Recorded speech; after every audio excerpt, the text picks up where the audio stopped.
Rain lashed against the cracked pavement as thunder rolled over the crumbling apartment complex. The sky was a heavy gray, a mirror of what Maria felt inside. She stood frozen on the sidewalk, soaked to the bone, clutching her 6-year-old son Eli close to her chest. Her arms trembled, not from the cold, but from the weight of everything crashing down on her all at once. Behind them, the door to their apartment slammed shut.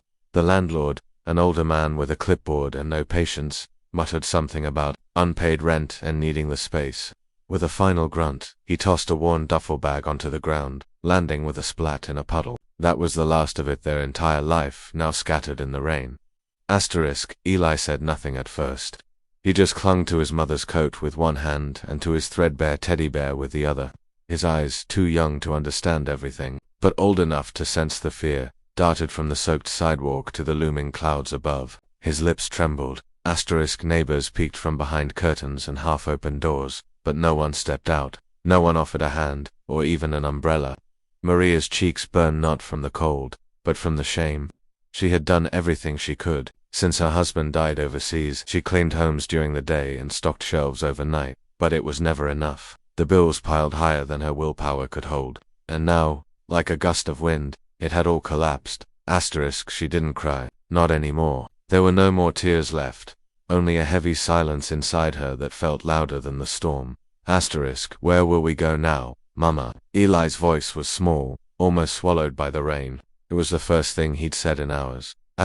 Maria looked down at him. His soaked hair stuck to his forehead, and his little shoulders were shaking from the cold. Her heart broke all over again. She pulled him tighter and whispered, "Somewhere safe, I promise." But she didn't know where that was. The rain didn't stop. In fact, it only got worse. Their things, what little they had, were getting soaked. Maria tried to cover Eli with the edge of an old blanket, but it was no use. The world felt like it had turned its back on them. All she wanted was to give her son shelter, warmth, a sense of security. But standing there, on the sidewalk with nowhere to go, she had never felt more powerless in her life. A gust of wind knocked over a box of toys. Eli reached out for a plastic truck, but Maria gently pulled him back. "It's okay," she said, though nothing felt okay. She thought about going to the shelter, but it was miles away and often full. She thought about calling a friend, but most had drifted away after the funeral. It seemed like being a widow came with a kind of loneliness that deepened over time, especially when you couldn't afford to be anyone's burden. Another flash of lightning tore across the sky. Maria flinched. Eli buried his face into her coat. And just then, in the stillness between thunderclaps, Maria felt something shift, not in the sky, but inside her. She looked down at her son. Despite the cold, despite the fear, he was still holding on to that old teddy bear with all the faith in the world, and he was looking up at her as if she was still his hero. She wasn't sure how long they stood there. Time moved strangely in moments like these, when you're waiting for something, anything, to give you a sign that it's not over yet. And somewhere, deep inside, Maria decided that it wasn't. She bent down, wiped the rain from Eli's cheeks, and kissed his forehead. "We're going to find a dry place. Then we'll figure the rest out." He nodded, trusting her completely. She grabbed their bag with one hand and held his small fingers in the other. Together, they began walking into the rain with no determination. They didn't know that help was already on its way, that a man and his dog would soon cross their path, that promises once made would come back to life. But in that moment, as a mother and her son stepped forward into the unknown, they were held together by the one thing the storm couldn't wash away: hope. Staff Sergeant Cole walked slowly, his boots splashing through shallow puddles as the rain softened to a steady drizzle. Home on leave after a long deployment, he welcomed the quiet, the gray skies, the rhythm of shadows paused beside him. The loyal black Labrador, once his partner in war, now moved more slowly in retirement, but still carried the same sharp instinct. For Cole, the streets of this familiar town offered a rare moment of peace, a break from chaos, from memory, from the ghosts that never fully left. The rain tapped gently against his army jacket. He watched it fall with a kind of detachment, lost in thought. He had buried friends. He had written letters for men who would never see their children again, and he had made promises, some small, some too big for any one man to keep. Most faded with time, but one in particular had haunted him. Then, without warning, shadows stopped. Cole tugged the leash gently. "What is it, boy?" The dog didn't move. His body stiffened, ears alert. And then, just like he used to do during patrols in enemy territory, Shadow pulled gently but with purpose toward a side alley just ahead. Cole followed without hesitation. Asterisk, as they turned the corner, the sight hit him like a memory come to life. Asterisk, a young woman, drenched and trembling, crouched beside a boy on the pavement. She was trying, in vain, to shield the child with a threadbare blanket, but it offered little protection. A small duffel bag lay open beside them, its contents soaked. The boy was curled up tightly, clutching a wet teddy bear, his face buried in the woman's chest. The woman looked up just as Cole stepped closer. Her eyes asterisk, that was the first thing he noticed. Not the soaked clothes. Not the desperation in her posture. Her eyes, they were eyes he'd seen before in the photograph of a fellow soldier's wife tucked inside a locker in Iraq. In the eyes of the grieving women who received folded flags, instead of homecomings, in the last words of a man who had died next to him, whispering, "Promise me, if anything happens." Maria, he didn't know her name yet, but her face brought that forgotten promise surging back to the surface. His friend's voice echoed in his mind, rough and broken. "My wife, and my kid. If I don't make it back." Asterisk, and now here she was, not in a photograph, not in memory, but right in front of him. Asterisk, Cole felt something tighten in his chest. The soldier in him assessed the situation. Eviction, no shelter, no help, no one stepping in. But the man in him, the friend, the one who had made that solemn vow, knew this wasn't a coincidence. Asterisk, Shadow moved closer, nudging the boy gently with his snout. The child looked up, startled at first, but then his face lit up with the faintest smile. It was the first light Cole had seen in the boy's expression. Maria met Cole's gaze again, and for a moment neither spoke. Then Cole took a quiet breath and stepped forward. "Ma'am," he said, his voice calm but full of something deeper. "You and your boy shouldn't be out here like this. Please, with me, I've got a place just a few blocks away." Asterisk, Maria hesitated.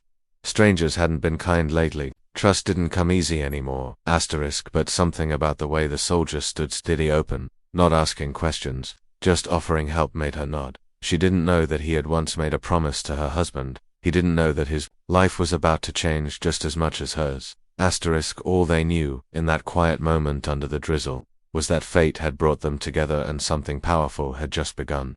Asterisk, Cole's apartment was small but warm, a modest place tucked above an old hardware store. The heater hummed softly, and the scent of black coffee lingered faintly in the air. Shadow curled up by the door, keeping one eye open, as always. Maria sat on the worn couch, her arms wrapped around Eli, who was now dry and wrapped in one of Cole's oversized hoodies. A blanket cocooned the boy, who had already begun to drift into sleep, the tension of the day finally easing from his tiny body. Asterisk, Maria looked around, grateful but uneasy. She hadn't accepted help easily since her husband passed too many broken promises, too many people who turned away when she needed them most. But something about Cole made her feel safe. He wasn't forcing comfort on her, he was just quietly making space for it. Asterisk, Cole handed her a mug of tea. "It's not fancy, but it'll warm you up." Asterisk, "Thank you," she said softly. Her fingers curled around the cup. "You didn't have to do all this." Asterisk, "I did," Cole replied without thinking, and then, more gently, "I wanted to." Asterisk, she studied his face in the quiet light. There was something familiar there, though she couldn't place it. Then her eyes drifted to the small photo frame on the shelf. A group of soldiers in uniform, her breath caught. Her husband, Daniel, stood in the back row smiling, alive, and beside him, the man offering her tea. Asterisk, Maria's heart skipped. "Cole," she said slowly, "your name's Cole West, right?" Asterisk, he looked over, surprised. "Yeah." Asterisk, she leaned forward, her voice barely above a whisper. "My husband, Daniel Reyes, he served with someone named Cole West. Said he owed him his life. Said if anything ever happened, you'd know what to do." Asterisk, Cole stood still, the color draining slightly from his face.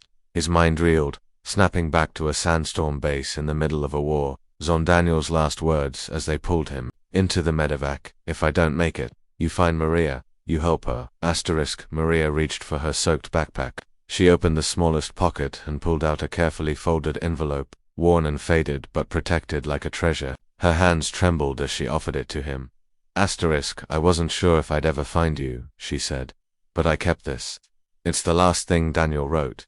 Asterisk, Cole took the letter slowly, reverently. He sat at the edge of the chair, opened the envelope and unfolded the pages. Silence fell over the room. The kitchen was quiet, except for the soft clink of silverware and the low hum of the heater pushing warm air through the vents. A simple meal sat on the table: scrambled eggs, toast, and a pot of soup Maria had stirred together while Cole showed Eli his small collection of army medals and postcards from around the world. The table wasn't big. The food wasn't fancy, but it felt like a feast. After so many nights of uncertainty, it was the first real dinner Eli had eaten without fear in a long time. Maria sat across from Cole, her hands wrapped around a warm mug, watching her son eat with quiet joy. She hadn't seen him smile like this since before the funeral. He giggled as Shadow nudged his elbow for a bite of toast, and Cole gently reminded the dog, "Manners, soldier." Then, the moment came. Cole set his fork down and looked across the table at Maria. His voice was steady, but his eyes glistened. "Maria," he said, "your husband, Daniel, he didn't just serve beside me, he saved my life." She held his gaze, her expression softening as he continued. "There was an ambush. I got hit. I couldn't move. I thought it was over, but Daniel, he came back for me. Dragged me out under fire, carried me through to clicks of open ground, took a hit doing it, and he still kept going." Cole paused, swallowing hard. His voice cracked. "I never got to thank him, never got to repay him, until now." He stood slowly, walked over to where Eli sat, and knelt down beside him. The boy looked at him with wide, curious eyes. Cole reached out and placed a hand on Eli's shoulder. "You're not alone anymore, kiddo. Not as long as I'm here." For a second, Eli just stared at him. Then, without a word, he leaned forward and wrapped his arms around Cole's neck.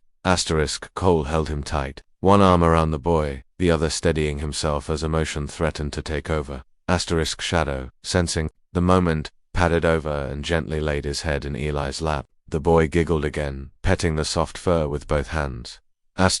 Maria brought a hand to her mouth, trying to hide the tears spilling down her cheeks, not from sadness this time but from something warmer, deeper, a feeling she hadn't felt in so long it almost hurt to recognize it. The silence that once haunted Cole's home was gone. In its place was laughter, pure, childlike, healing laughter. It echoed through the walls, filling every corner like sunlight. Maria looked around the room, then back at Cole, who now sat beside Eli, listening to him explain how he wanted to be a brave soldier like Dad. She realized, with a kind of quiet awe, that something extraordinary had happened. Grief had brought them to their knees, but connection, human, honest, and unexpected, was lifting them back up. And in that warm kitchen, over a simple meal, 3 broken hearts began to heal. Together, weeks passed, and the cold, grey rain that once marked Maria and Eli's lowest moment became nothing more than a distant memory.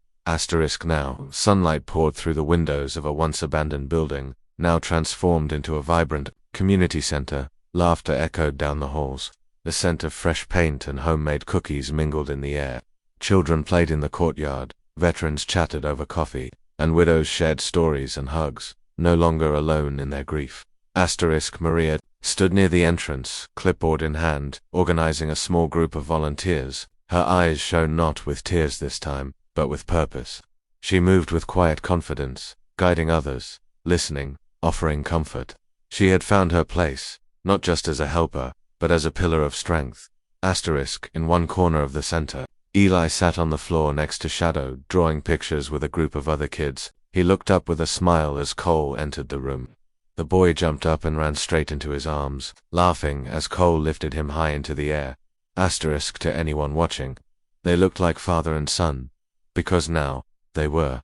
Cole had adopted Eli a week earlier, and the paperwork, just like the wounds of the past, had finally settled into something whole. He wore civilian clothes these days, but his posture still carried the quiet strength of a soldier. The difference now was that his mission had changed, protecting a promise, honoring a brother, and building something better out of the broken pieces of loss. The community had changed to where there was once silence, now there was support. Neighbors who had turned their backs now stopped by regularly offering donations, volunteering time, bringing meals, and asking how they could help. People who once watched quietly from windows now opened their hearts.